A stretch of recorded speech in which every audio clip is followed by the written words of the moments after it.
हमारी संस्कृति, हमारे संस्कार सदा रहें हमारे साथ। सब्सक्राइब करें तिलक। भोलेनाथ, जब से आपने हलाहल का प्राशन किया है, उस हलाहल के प्राशन के पश्चात आपकी सोच ही बदल गई है। भृगु, अपनी मर्यादा का उल्लंघन करने का दुस्साहस मत करो। भोलेनाथ, आप ये भूल रहे हैं, ये मर्यादाएं, ये बाधाएं हमारे लिए नहीं हैं। हम ऋषियों के लिए तो सबके द्वार सदा खुले रहते हैं, परंतु आपने अपने द्वार हमारे लिए बंद करके हमारा अपमान किया है, और आपके इस औद्धत्य के लिए हम आपको शाप दे देंगे। महर्षि, अपनी मर्यादा का उल्लंघन करने वाले अहंकारी ऋषि मेरे ही घर में घुसकर मुझे ही अपमानित कर रहे हो, मुझे ही शाप देने की बातें कर रहे हो। तुम्हारे इस अपराध के लिए मैं तुम्हें दंड दूंगा, अवश्य दंड दूंगा।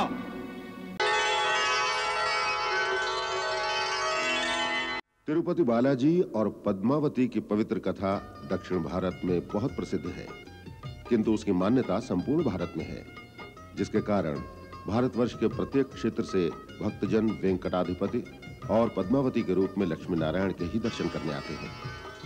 पद्मावती की दिव्य कथा का विस्तार सतयुग के वराह अवतार से लेकर कलयुग के श्रीनिवास पद्मावती स्वरूप तक है। इस कथा का आरंभ हम महर्षि भृगु के आश्रम से कर रहे हैं।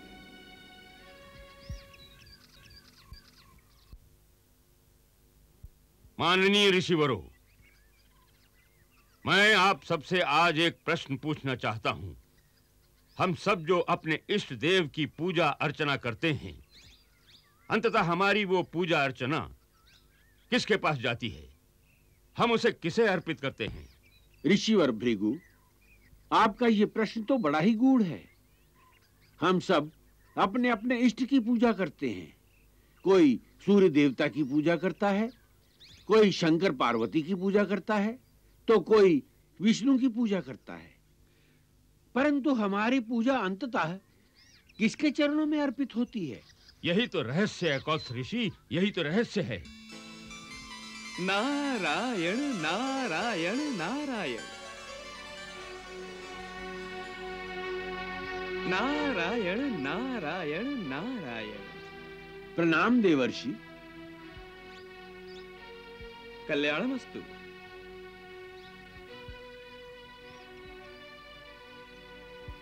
आपका स्वागत है देव ऋषि, आपका स्वागत है।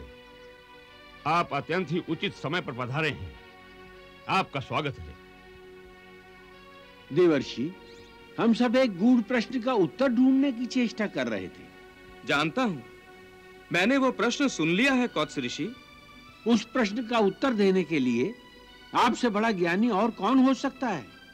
इसलिए आइए, आसन ग्रहण कीजिए और उस रहस्य का उत्तर देकर हमारा ज्ञान बढ़ाइए। पधारिए।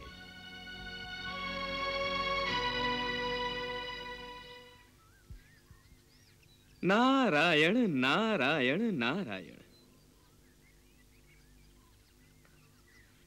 ऋषिगणों, सभी अपने इष्ट की पूजा करते हैं।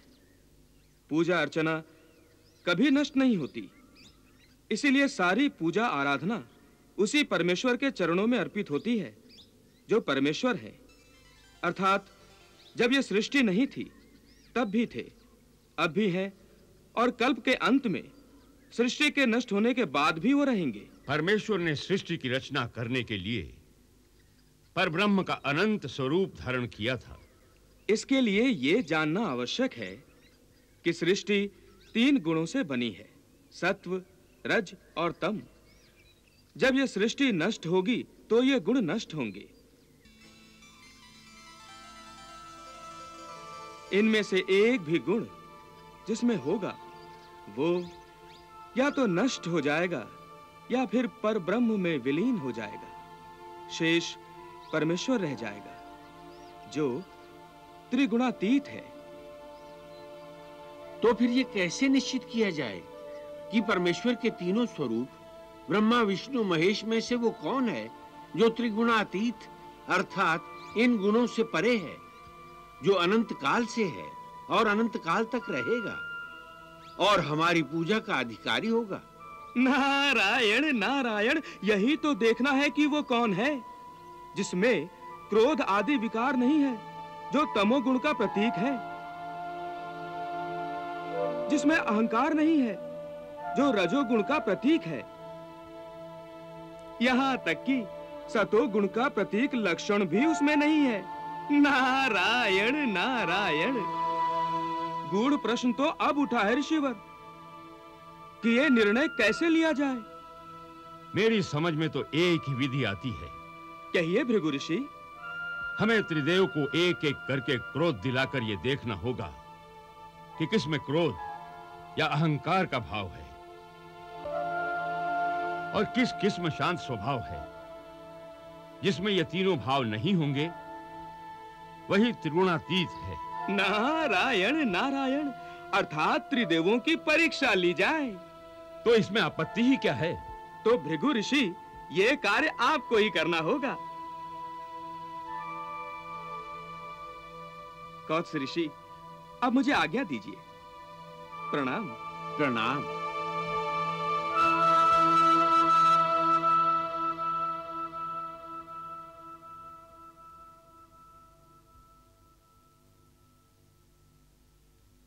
अब मुझे त्रिदेवों की परीक्षा लेनी होगी।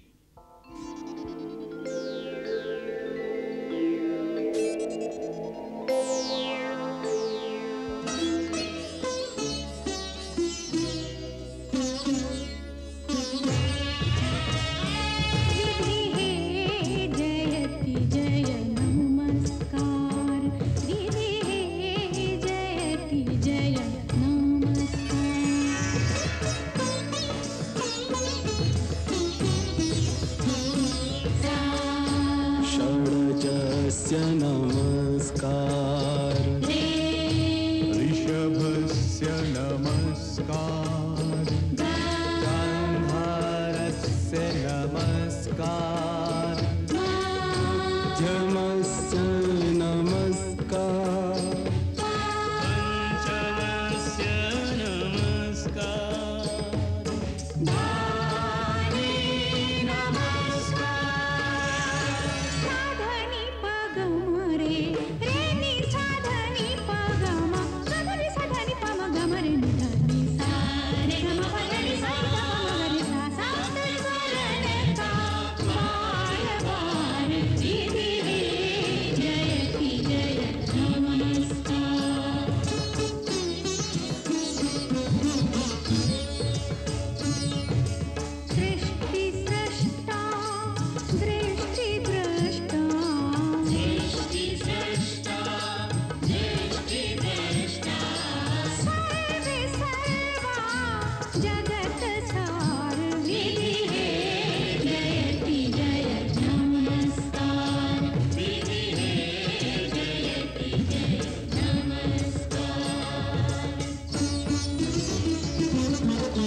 बंद करो गाना बजाना।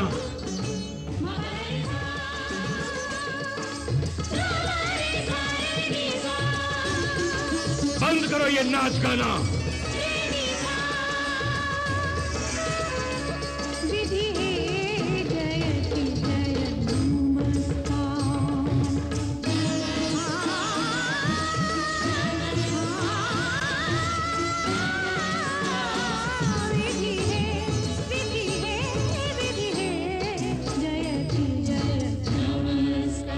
यहां बंद करो।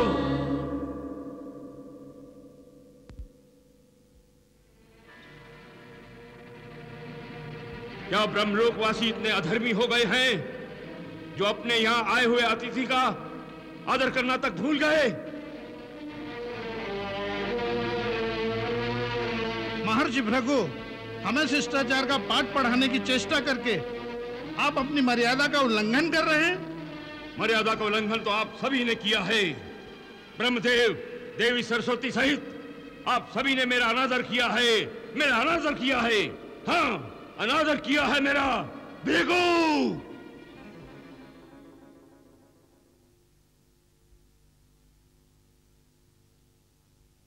तुम मेरे ही पुत्र होकर मुझसे आदर की अपेक्षा कर रहे हो। हमारी संस्कृति में बड़ों का आदर करने की परंपरा सर्वश्रेष्ठ है। पुत्र चाहे कितनी घोर तपस्या कर ले, कितना ही महान ज्ञान और तपोबल अर्जित कर ले, वो अपने पिता से कभी श्रेष्ठ नहीं हो सकता। पिता के सामने उसे सिर झुकाना ही पड़ता है।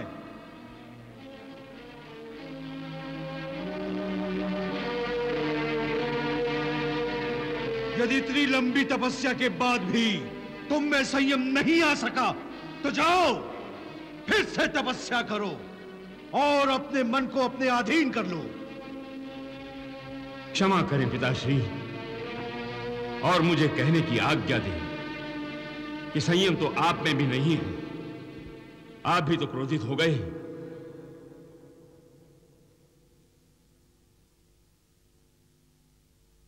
आप कदाचित भूल गए हैं कि क्रोध रज का ही भाग है।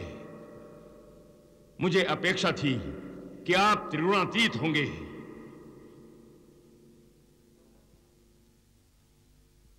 परंतु आपसे भेंट करके मुझे निराशा ही हाथ आई है पिताश्री, निराशा ही हाथ आई है।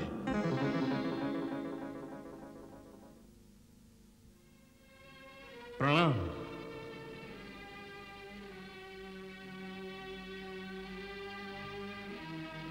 प्रणाम माता।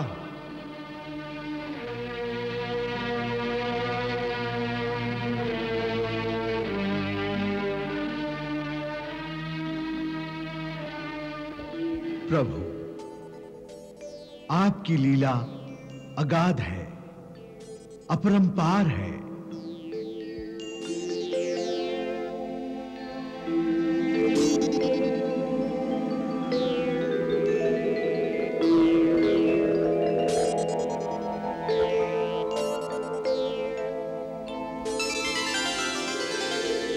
नारायण नारायण नारायण नारायण।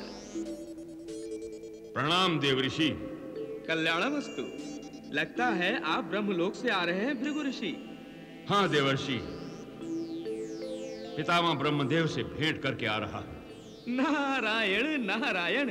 अर्थात पुत्र ने पिता की परीक्षा ली, परंतु क्या निर्णय लिया पिता के संबंध में? निर्णय क्या लेना देवर्षि, मुझे तो खेद है कि पितामह ब्रह्मदेव अभी तक अपने विकारों पर विजय नहीं प्राप्त कर सके। नारायण नारायण नारायण। अब आप त्रिगुणातीत की खोज में कहां जा रहे हैं? देवर्षि, इसी संबंध में कैलाश जा रहा हूं, महादेव शिव शंकर से भेंट करने। ये आपने ठीक सोचा। नारायण नारायण नारायण।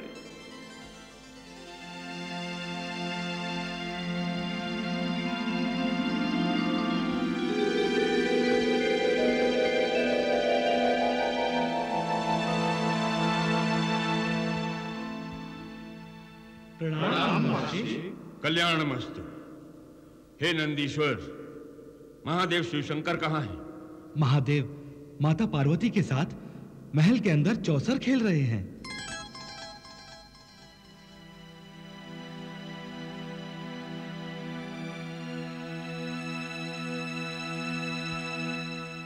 आप जाकर उनसे कहिए कि महर्षि भृगु द्वार पर प्रतीक्षा कर रहे हैं। हस्तक्षेप करने पर कैलाशपति और माता पार्वती रुष्ट हो जाएंगी। तो क्या मैं यहाँ उनकी प्रतीक्षा में समय नष्ट करूं? जाओ नंदीश्वर। क्षमा कीजिए महर्षि, हम कैलाशपति और माता पार्वती के सेवक हैं, उनके आदेश के पालक हैं। हम स्वामी की अवज्ञा कैसे कर सकते हैं? तो फिर मैं ही स्वयं भीतर जाता हूं। नहीं नहीं महर्षि, आप यहीं रुकिए। महादेव के क्रोध को निमंत्रण मत दीजिए महर्षि, मत दीजिए। नंदीश्वर, यदि इस समय तुमने मेरा रास्ता नहीं छोड़ा तो यूं समझ लो कि तुमने मेरे क्रोध को निमंत्रण दे डाला। मैं तुम्हें शाप दे दूंगा।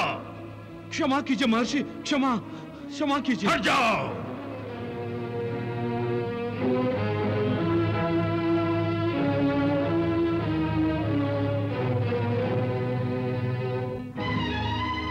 भोलेनाथ।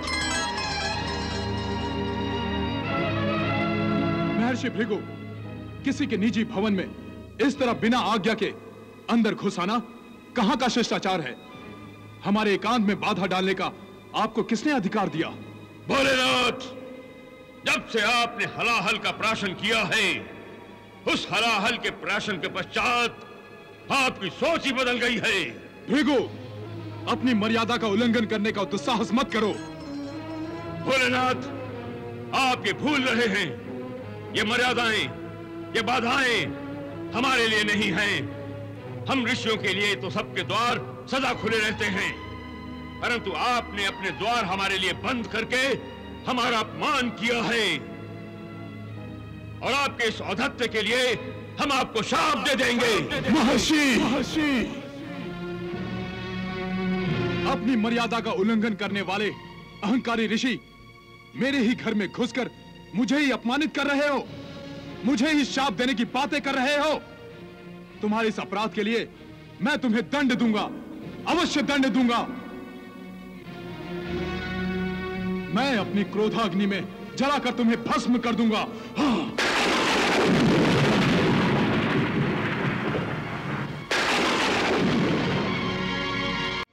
शांत हो जाइए प्रभु, शांत हो जाइए।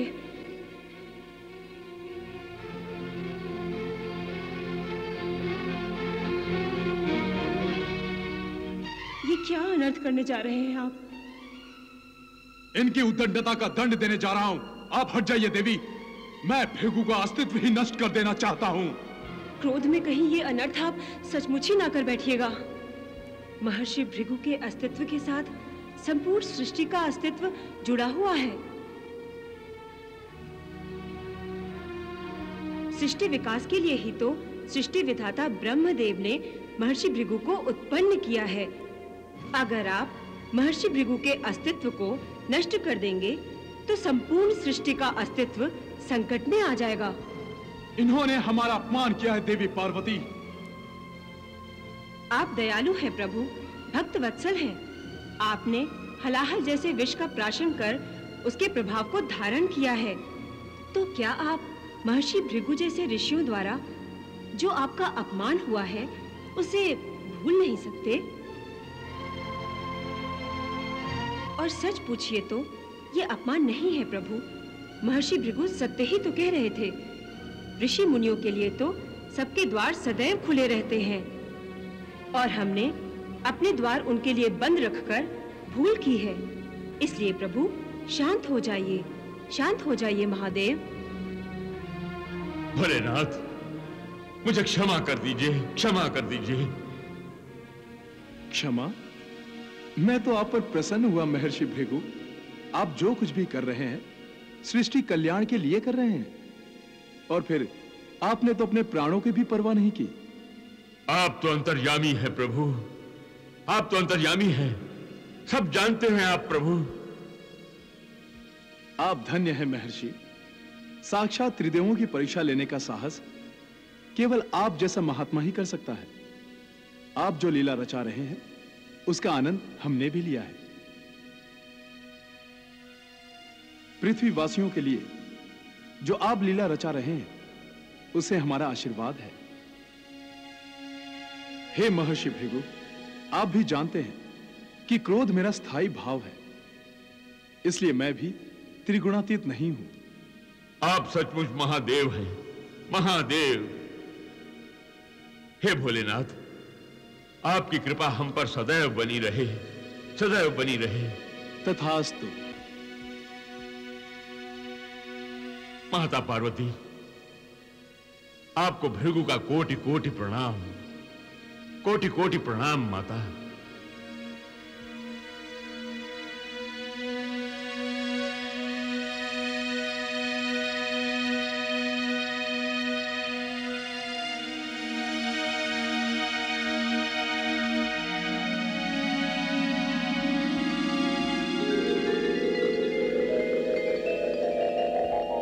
नारायण नारायण नारायण।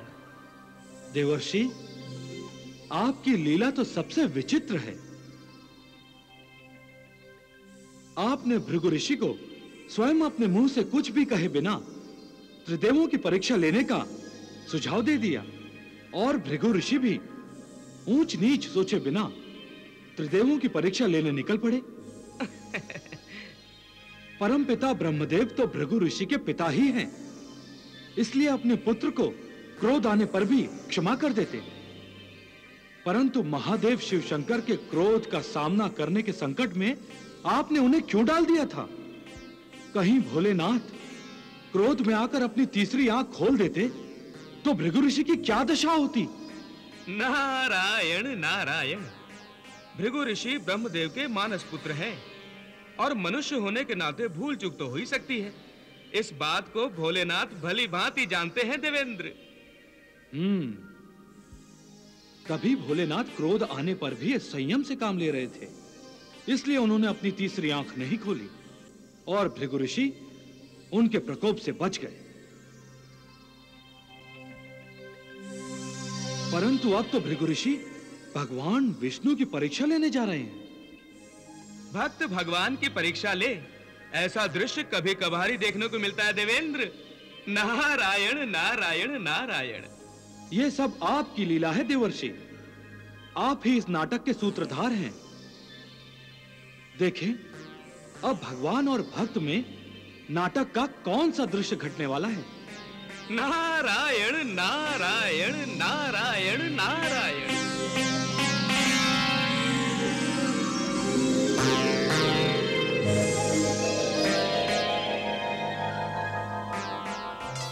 देवी, आपको यह संदेह भी कैसे हुआ कि हम आपकी विरह सह सकते हैं? आपके बिना हम अधूरे हैं। आप ही तो हमारी शक्ति हैं। कई श्रद्धालु तो हमें आपके नाम से ही पहचानते हैं। वो हमें लक्ष्मीकांत और लक्ष्मीपति कहते हैं। बस प्रभु, आप तो यूं ही हमें अपनी मीठी मीठी बातों से भ्रमाते रहते हैं। नारायण नारायण नारायण। धन्य है प्रभु आप और धन्य है माता महालक्ष्मी। लोग तो ये समझ रहे हैं कि इस नाटक का सूत्रधार मैं हूं, परंतु हे प्रभु, आप तो इस सृष्टि के महान सूत्रधार हैं। आप और माता महालक्ष्मी इस सृष्टि के सूत्रधार ही नहीं, बल्कि इस सृष्टि के सबसे बड़े अभिनेता भी हैं। इस समय आप दोनों सामान्य मनुष्य की भांति एक दूसरे के प्रेम में समाधि लगाए बैठे हैं।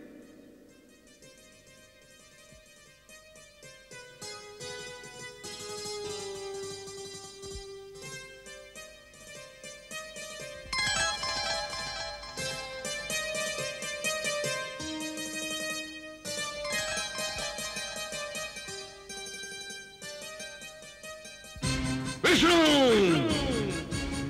अपने आप को सृष्टि का पालक कहते हो, परमात्मा कहते हो, और लक्षण मोह माया में फंसे हुए साधारण मनुष्य की भांति दिखा रहे हो।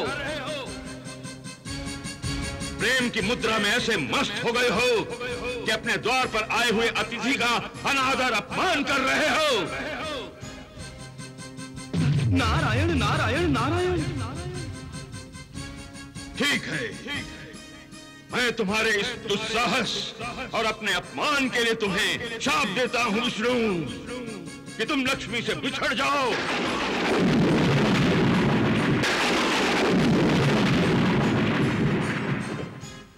विरह की आग में तड़पो।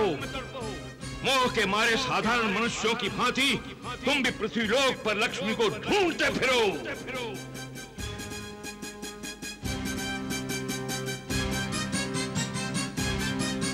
विष्णु, मैं कब से यहाँ खड़ा हूँ और तुम पाषाण की मूर्ति की भांति व्यवहार कर रहे हो।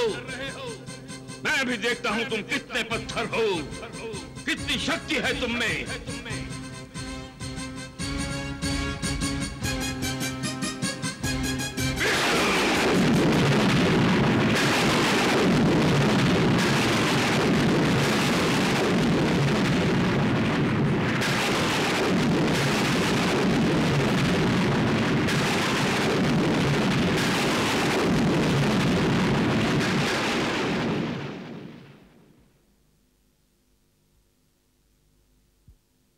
क्षमा है महर्षि, क्षमा।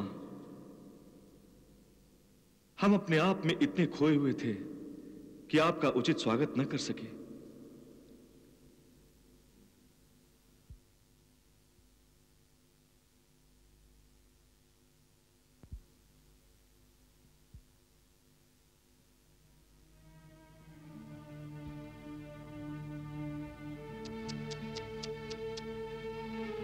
ये आप क्या कर बैठे भृगु ऋषि? मेरी छाती पाषाण के समान कठोर है। इस छाती ने आपके कोमल कोमल चरणों को पीड़ा अवश्य पहुंचाई होगी। हे महर्षि, आप दयालु हैं, कृपालु हैं, मुझे अवश्य ही क्षमा करेंगे। नारायण नारायण नारायण। हे महर्षि, हे तपस्वियों के तपस्वी, आज आपके चरण स्पर्श करके मैं पवित्र हो गया।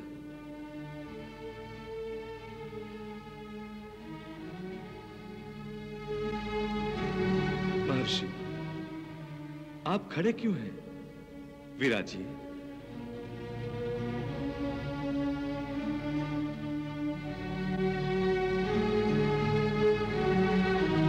देवर्षि, आपके चरणों की धूल से बना ये चरण चिन्ह मैं सदैव अपने हृदय से लगाए रखूंगा।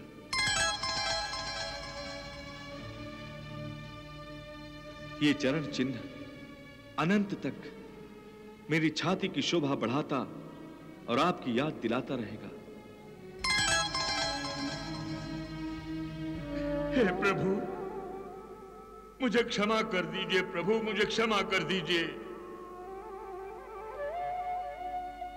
आपने तो अपने शालीन व्यवहार से मुझे लज्जित कर दिया है। प्रभु, लज्जित कर दिया है।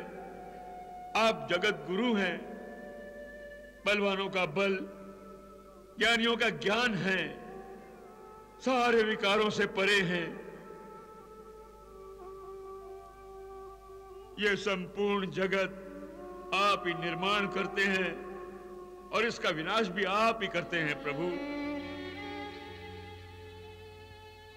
इस जगत का निर्माण करते समय आप सत्व, रज और तम, इन तीन गुणों की सहायता लेते हैं।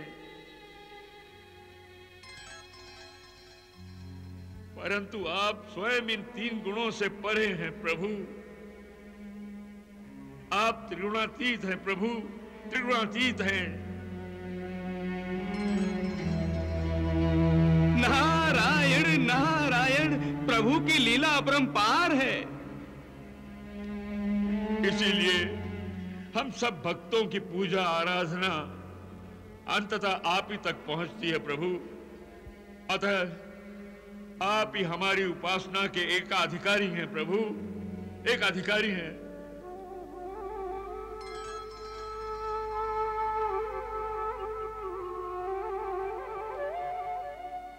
मैया, अपना ज्ञान दूर करने की इस चेष्टा के बीच मुझसे यदि कोई भूल हो गई हो तो मुझे क्षमा कर दो माता, मुझे क्षमा कर दो।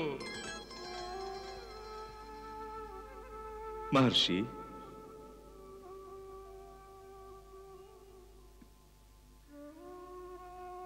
मैं आपसे प्रसन्न हूं। मांगिए, वर मांगिए। हे प्रभु, यदि आप मुझ पर प्रसन्न हैं और मुझे वर देना ही चाहते हैं तो पृथ्वीवासियों के कल्याण हेतु पृथ्वी पर चलकर निवास कीजिए प्रभु, पृथ्वी पर चलकर निवास कीजिए। तथास्तु।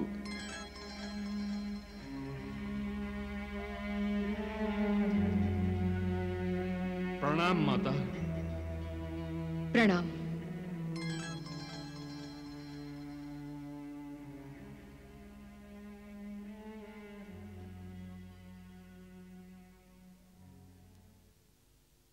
नारायण